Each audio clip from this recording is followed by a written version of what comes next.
with it. 3 weeks we're talking about here, sorry. 3 weeks into the school year now. How's that morning routine going? Got it down? Getting back into the swing of things does take some time. We have our Love and Logic consultant and school psychologist Margot Fisher back with us this morning. Margot, always good to see you. Good morning. We're just talking about what a pain it is to grow your hair out. That's right. Yeah, just in case you were wondering what the rambling was when we came out of the break. Okay, before school, most families by now should have it down. Hopefully you've settled into a nice routine. After school, as important. Really it is, because one of the things I think that especially young parents tend to do is they over-program their kids. And so, you know, they're in school all day, they go to after-school daycare, then they might go to ballet lessons, or they might go to soccer a soccer game. It's too much. Kids need downtime. They need to relax a little bit. So you go to after school.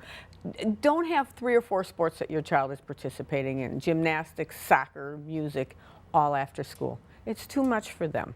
So you say the most important thing to do right now, maybe check in with the student's teacher, see how things are going. Yep, you know, especially with younger kids, I think the more you do, the worse it is for them.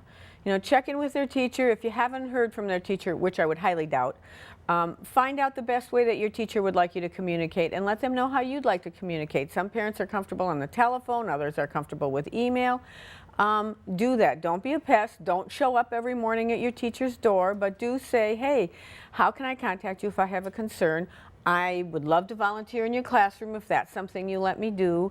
I've been paying attention to the notes that you've sent home. A lot of stuff comes home that first week of school, and one of the best ways to set your kid up appropriately is to pay attention to everything that's coming home. Check out their books, check out anything that's coming home from school, send permission slips back, because people make judgments about people who don't get things back on time and don't send things in. So those are really important ways to have a positive contact with your student's teacher. Okay, and what about other routine issues when they get home at night?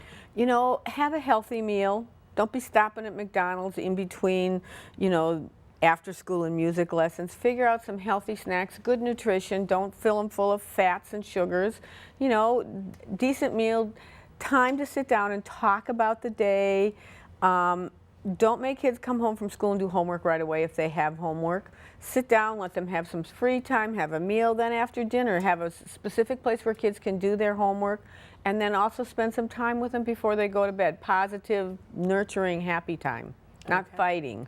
Yeah, those are good reminders. I think it's too easy to kind of get in the tug of war sometimes with what needs to get done. Absolutely. The race of the day. Margot, thank you very much. Some good reminders in there for families. We look forward to seeing you here in a couple of weeks. Still